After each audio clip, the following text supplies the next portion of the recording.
मैं तुम बखाऊंगा काम कोई भी छोटा बड़ा नहीं होता, काम करने का अंदाज छोटा बड़ा होता है। आ मेरी गड्डी खड़ी है, आ मेरे थोड़ा जला है ना, झंडा पहले तो बखा झंडा झंडा बखा पहले ए दूर फोन चले ले ए दूर पकौड़े ते समोसे इतने बनाते ने, ठीक है।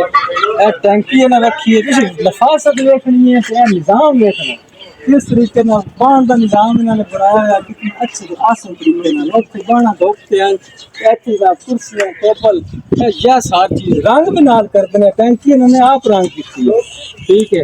अरे पक्के देखो कि सजा के तफासत में रखते हैं रंग करके, यकीन कर जो मैं तो लग रहा है ना, मेरा दिल राजी होता है। क्या बात है, क्या अंदाज है।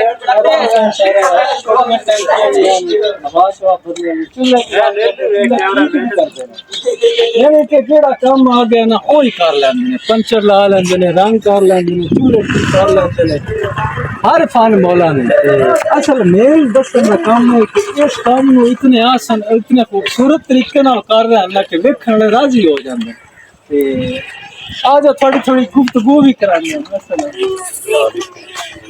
मैं अगे भी अक्सर लगदा ना हथों, मैं वेना तो मैं ना सुभान अल्लाह यार क्या बाज़ौक आदमी ने, ते ये इतना खूबसूरत है किवें शौक थान बने। काम तो बस सारे ही करदे वदे, पंचर भी लांदे वदे, कोड़े से मिलदे। असल में मेरी 12 साल की उम्र है, डरियां दी साड़ी रिहायश है, जालियत बहुत ज्यादा है ते कोई बंदा सन सुकून दा या मस्जिद नहीं सी दसना।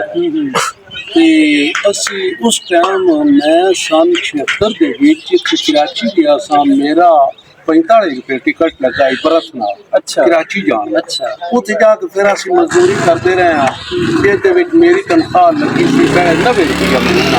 अच्छा 90 रुपया महीना तनख्वाह लगी, काम किया।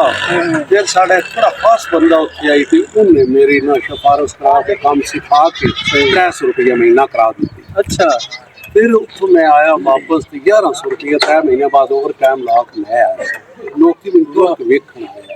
अच्छा 1100 रुपया आंदा है और छुट्टी है।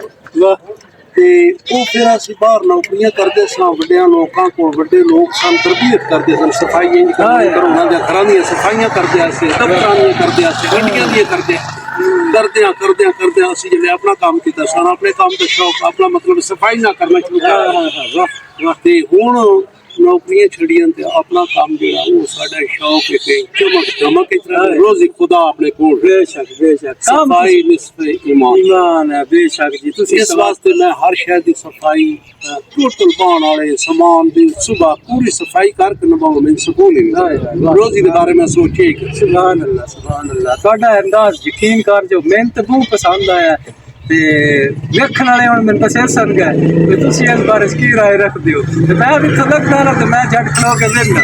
सुभान अल्लाह क्या बात, सलामत रहो अल्लाह ताला ज़ौक नूं सलामत रखे। अल्लाह सन भी है जी लफासन हर काम करने वाले अपने काम में प्यार नसीब असल कुछ अपने काम में मोहब्बत कर। बच्चों तुसी अज असीं खास हो गए ते तुहाडे बच्चे जो इंशाअल्लाह साडे तो भी